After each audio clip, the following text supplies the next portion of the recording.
একটা গৃহিণীর সারাটা দিন পার হয়ে যায় বাসার কাজকর্ম করতে করতে, রান্না বান্না প্লাস বাচ্চা সামলানো, তার উপরে আবার নিজেকে একটু সময় দিতে হয়। এভাবে করতে করতে আমার সারা দিনটা পার হয়ে যায়। আমার হাজবেন্ড যেহেতু ডিফেন্সে জব করে, সেহেতু তাকেও আমার একটু টাইম দিতে হয়, কারণ সে তো সবসময় বাসায় থাকে না। তাকে সামলিয়ে বাচ্চাকে সামলিয়ে পুরো সংসারটা আমি গুছিয়ে রাখি, যেভাবে সবকিছু আপনাদের সাথে শেয়ার করবো। সো হ্যালো এভরিওয়ান, আসসালামু আলাইকুম সবাইকে। আশা করছি যে যেখান থেকে আমার ভিডিওটি দেখছেন সবাই অনেক ভালো আছেন। আজকের ভিডিওটি শুরু করছি হচ্ছে সন্ধ্যা থেকে। আজকে আমাদের অনেক বেশি বাজার করা হয়েছিল, এগুলাই গুছিয়ে নিচ্ছিলাম। আমার হাজবেন্ডের সাথে আজ আমি বাজারে গেছিলাম অনেক কিছু খুঁটিনাটি কেনাকাটা করতে। তো বাজার থেকে বাসায় এসে আগে বাজারগুলো গুছিয়ে নিচ্ছিলাম। অনেক কিছুই বাজার করা হয়েছিল, সবকিছু ঢেলে ঢুলে নিয়ে গুছিয়ে আবার বাবুকে সামলাতে হবে। কিছুটা গরুর মাংস কেনা হয়েছিল, ওটা আমি প্যাকেট প্যাকেট করে নিয়েছিলাম। একটু ছোট ছোট করে প্যাকেট করছিলাম, যেহেতু আমরা দুইজন মানুষ। ছোট ছোট প্যাকেট করলে আমাদের ভালো হয়, কারণ একদিন রান্না করলে একদিনে পুরাটাই শেষ করে ফেলতে পারি আর কি। যাই হোক, ওদিকে মাংসটা রেখে দিয়েছি, তারপরে এক খাঁচি ডিম আনছিলাম, ওটাই ফ্রিজে রেখে দিচ্ছিলাম সাজিয়ে। আসলে বাজার করতে অনেক বেশি কষ্ট লাগে, তারপরে ওই তো বাজার টাজার করে এনেছি।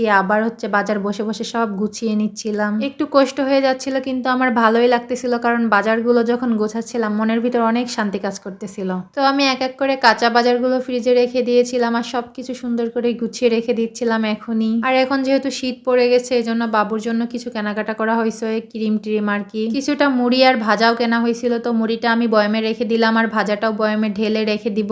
আসলে বাজার করে এসে সবকিছু ভালোভাবে গুছিয়ে না রাখলে আমার একটুও ভালো লাগে না। সবকিছু গুছিয়ে রেখে দিয়ে তারপরে একটু রিল্যাক্স করা যায়, ওই জন্য সবকিছু এখনই গুছিয়ে রেখে দিচ্ছিলাম। আর এই তো বাবুর কিছু কেনাকাটা করছিলাম, এই যেইগুলো আর কি। তো যাই হোক, পরের দিন সকালবেলায় ঘুম থেকে উঠে ডিম সিদ্ধ করেছিলাম, ওইটাই সিলে নিচ্ছিলাম। বাবুর জন্য 2টা কোয়েল পাখির ডিম দিয়েছিলাম, আর আমি একটা বড় ডিম দিয়েছিলাম। আমার বাবুটা আসলে ডিমটা একটুও খেতে চায় না, এই জন্য কোয়েল পাখির ডিম খাওয়াচ্ছি, দেখি খায় নাকি। পাখির ডিমে নাকি অনেক পুষ্টি, এই জন্য কিছুদিন ধরে কোয়েল পাখির ডিম দিচ্ছি আমার বাবুকে। তো ডিম সিদ্ধ খেয়ে এসে আবার হচ্ছে এখানে মিশ্রি আর ইসুপগুলির ভুসি ভিজিয়ে রেখে দিয়েছিলাম, ওটাই গুলিয়ে নিচ্ছিলাম। প্রতিদিন সকালবেলায় আমি এটা খাই। তো যাই হোক, এখন গুলিয়ে টুলিয়ে নিয়ে ইসুপগুলির ভুসিটা খেয়ে নিব। এইগুলো আমার প্রতিদিন সকালের রুটিন আর কি। আমার প্রতিদিন সকালবেলা এগুলাই খাওয়া পড়ে। আমি এবার কিছুদিন ধরে ব্যাংকে টাকা জমাচ্ছি, তো কালকে বাজার করার সময় কিছু খুচরা টাকা বেঁচেছিল, ওইটাই আমি ব্যাংকে রেখে দিচ্ছিলাম। এই ব্যাংকটা কিছুদিন আগে কিনেছিলাম। আমার হাজবেন্ডকে বলেছি যে আমাকে প্রতিদিন 10 টাকা করে দিবা, আমি এই ব্যাংকে জমাবো। যেহেতু তুমি আমাকে বেশি টাকা দাও না, তাহলে 10 টাকা করে দিবা, আমি ব্যাংকে রাখবো। দেখি সে রাজি হয়ে গেছে, আর 10 টাকা করে আমাকে প্রতিদিনই দেয়। তারপরে তো বাবুর খাবার গুলিয়ে নিলাম, মানে সেরেলাক্স। বাবুকে খাওয়ানো শেষ করে আবার রান্না করতে চলে আসছে। আজ হচ্ছে যে উশি ভাজি করবো, আর এই উশিটা দেখতে আমার কাছে অনেক ভালো লাগে, আসলে অনেক কালারফুল। যাই হোক, অফ ক্যামেরাতে আমি উশিগুলো কেটে নিয়েছিলাম আর কি। তো এখন তো ধুয়ে নিচ্ছিলাম, ধুয়েই চুলায় বসিয়ে দিব।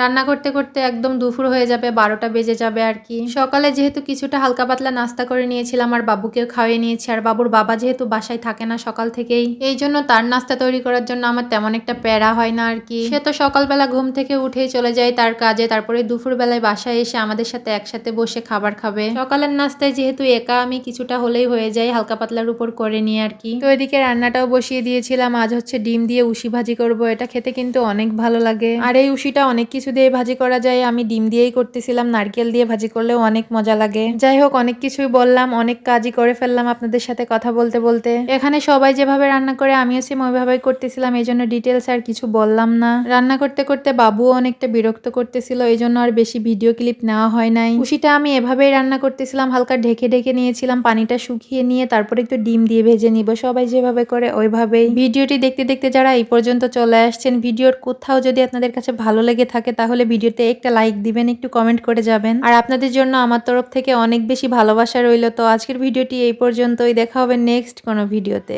সবাই এরকম সুন্দর সুন্দর ভিডিও পেতে আমার পেজের সাথেই থাকবেন, আর আমাকে একটু বেশি বেশি করে সাপোর্ট করবেন। আল্লাহ হাফেজ।